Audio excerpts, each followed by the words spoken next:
into the air to get more energy through the arms, through the ski poles. He's incredible. And in Dramen, his fastest heat or timeout was the last one. He read that so well. He stayed in last position, came through when it mattered. He's so confident in his arms, double poling ability. So there it is, and confirmation of the time. The important thing for Petter Northug now is that he's in the final. That gives him a chance of 50 World Cup points. Remember, he's only sitting 12 behind Legkov. Legkov is now out of it. So, you know, Northug, at the end of today, will be back in the lead of the World Cup if he wins it. But, of course, there are others here who've got the same idea. Not only Pedersen, who's qualified, Theodor Pedersen, but coming up in this second semi-final, Mike, Nikita Krukov and Erik Bransdal and Jonsson. So what a semi-final, and there's only 2 by right to go through. You've got Bransdal and Jonsson, the winners of the last 2 years involved in this. Bruno Knockler in the Azzurri for Italy, 16 shivering away there, Shirota. This is a day when wind chill really means wind chill. Erik Bransdal, who looks actually fine, doesn't he?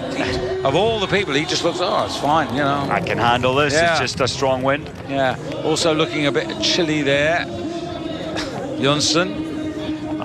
Always the same moves, the neck left, yeah. The neck right, face reaction, and then a little wave.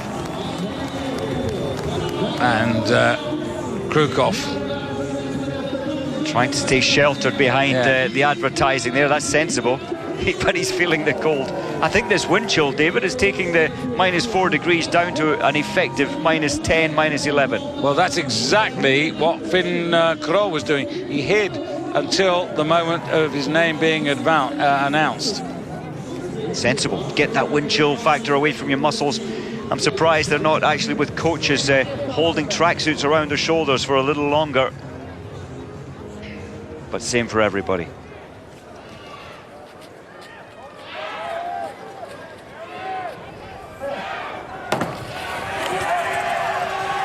Very interesting how the men on the near side had their lead ski out in front of the wand. The men on the far side, on the left of your picture now, their skis almost all behind, both skis behind the wand. Krukov again, he makes the double poling look so easy. He's a huge, tall figure. He's the tall and lean. You would expect more compact muscular strength, as a lot of the Russians are, like Petukov, who sadly didn't take part today, but Krukov has got it together. Yeah, Petukov, one of several Russians who are on the sidelines. They're ill, Ivanova being another of them from the women's division, and Krukov just about in 3rd place at the moment on the right of your picture. But Bransdal it is, who wants to just control this race, and he's got Jonsson behind him, just steps out there, allows Krukov actually to come round. That was wisely done by Krukov. It's as if, though, nobody really wanted to take the lead here. They know they have to keep this pace strong, David, and certainly the 2 Norwegians didn't want to lead into this headwind. And Krukov, that's such slow, efficient, easy double poling at the moment. Shirota at the back, but I'm interested to see what the other Norwegian, Finn Kroll, can bring to this. He's there, you'll see him, there he is, right in the center of your picture now. I think he's got a lot of self-belief, in Jonsson following him actually at the moment now. Nikita Krukov on the far side, 16 stepping round there. That's Shirota trying to get into this. And Shirota, he's got absolute tempo. The smaller figure, he's just like a lightweight boxer, fast tempo. Jonsson took the route where there was no route there, and that's why he's at the back there, and he's given himself just even more problems now, because Krukov now beginning to accelerate. This is exactly the same pattern that he used in the first race, and Jonsson having to really move now. He's on the inside now. He's got the optimum line now, Jonsson, to come up the hill if he's good enough. And look how deep he's getting with the poling there. Coming up, and there's Krukov in 2. 13, that's Erik Bransdal. Erik Bransdal coming through again very strongly, and this is impressive here. I'm just loving to see Bransdal taking on Petter Northug in the final. It's going to be a great final. Krukov, you felt, was saving a little something. 2:23.9, slightly slower.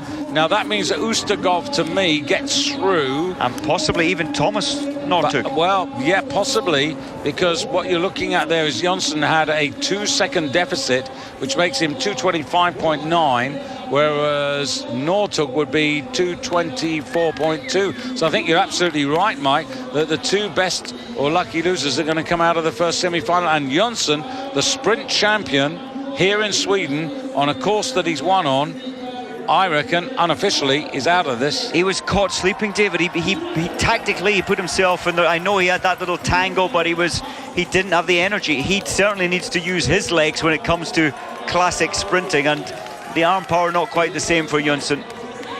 Bransdal, 9th best sprinter of the season. One podium right at the beginning of the campaign in Kuusamo.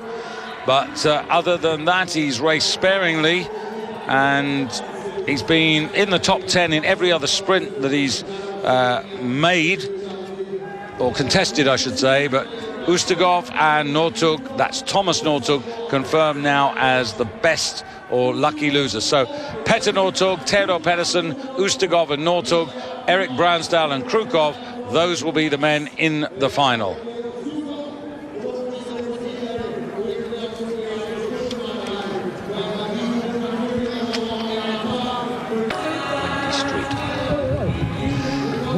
Well, we've arrived at finals time. Mike Dixon alongside myself, David Goldstrom, and first it's going to be the women's final with 50% of the finalists coming from Finland. Anne Killonen, the fastest qualifier early in the day in the time trial.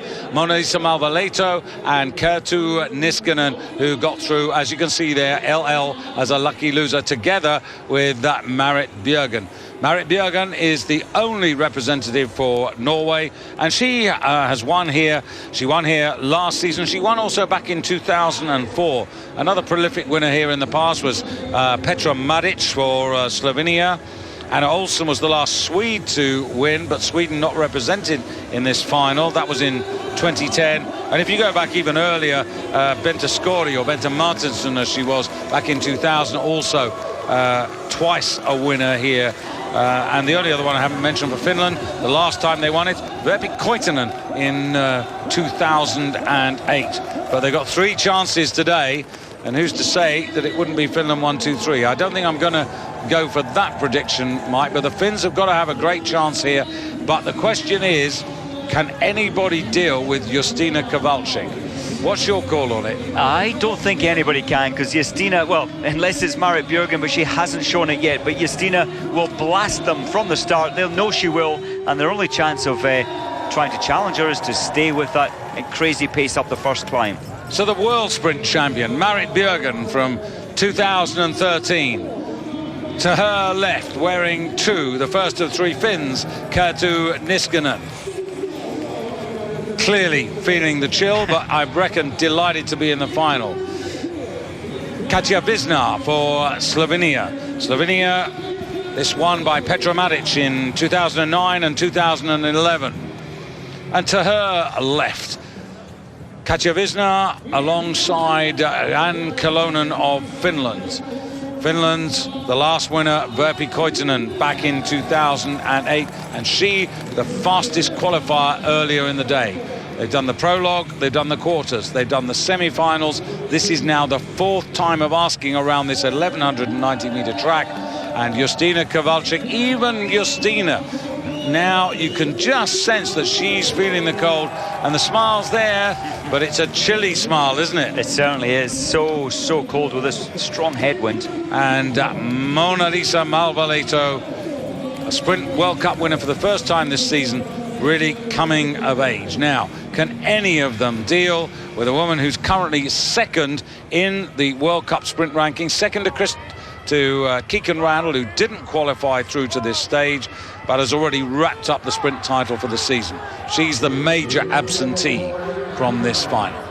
So you've got the World Cup leader in the yellow bib. You've got the world champion in Marit Bjørgen. You've got the fastest qualifier in Anne Killonen.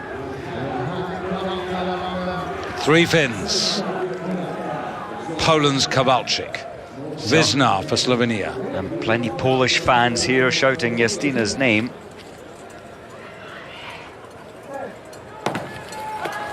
And away we go, first time of asking in the sprint final around the Royal Palace in Stockholm.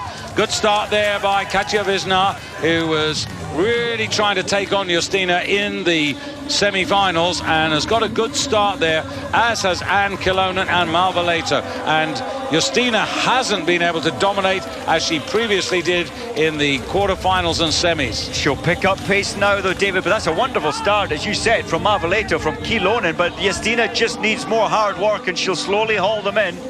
Marit BJOERGEN wearing 17 there at the back of the field, and she's tried to operate these tactics right from the first phase today and come from behind, but you can see they're trying to stretch out, they're trying to really test Justyna at the moment.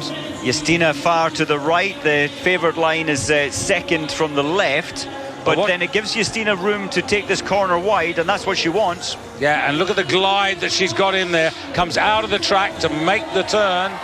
Oh, and that's Anne KYLLOENEN down, and that's really messed up. She's messed up Marit BJOERGEN, and Anne KYLLOENEN has caused carnage there. MALVALEHTO involved as well. Well, the lucky star shining there for Justyna. That's why she wants to clear that corner first, and same as last time, VISNAR, but she's not as close to Justyna this time. Now, Marit BJOERGEN's muscled her way through to third place, but the Finns getting in all sort of troubles. KYLLOENEN and MALVALEHTO suffering. And it is Justyna already now making the best of her way home, and NISKANEN the best of the Finns at the moment, but they're all ranged at the back. NISKANEN, and then Anne KYLLOENEN, and then MALVALEHTO is out of this totally because of her fall. And Justyna is away, and she's left the rest to fight for second and third places here. It's a real pity for the Finns. I've said it before the start of today. Tactically, they have often got it so wrong this season. Today they were getting it so right until that sharp right-hander. One mistake and you really can't come back from it. So, Marit BJOERGEN, the world champion, who was way off the pace and got, as a result of that, got involved with the Finns, and that also denied her the opportunity to really run at Justyna. And she's running up the hill here. You can see the vitality, you can see the zest that she's got, and she is closing a little bit on Justyna, but Justyna's got far too big a cushion here, and she's punching this out. Justyna, it's almost running on skis, David. Some of the rest are efficient, make the energy work, but Justyna is so strong. Well done to her. And look at the way the Finns have tried to get back into this, but Justyna 100 World Cup points, and she takes the victory ahead of Marit BJOERGEN. And the interesting thing, Mike, is if you read that in the newspapers, you think, oh, well, you know, similar thing. But if you saw the race, you wouldn't understand the margin by which Justyna has dominated this entire sprint. I don't think Justyna was fully aware that the three Finns who were behind her took a fall, and it really did affect the outcome. I don't think they would have managed to challenge Justyna to the line, but it's a real pity for the Finnish athletes. So Kerttu NISKANEN is the best of the Finnish athletes because of all the carnage that happened earlier on. VISNAR just ran out of puff, unfortunately, for Slovenia. And for Justyna, that is her third sprint victory of the season. And she won in Davos at altitude. She won, of course, in Drammen, which she treasured last week, winning in Drammen, because that's a very special sprint to win. And that's 100 points. She can't, as I say, overtake Kikkan Randall, but she may be vulnerable. But there you see, there you have Anne KYLLOENEN going down. Then, as a result of that, MALVALEHTO runs wide. She gets caught down. There's Marit BJOERGEN muscling her way through on the inside, and she's strong enough to get past everybody else, but not to close such an advantage by Justyna.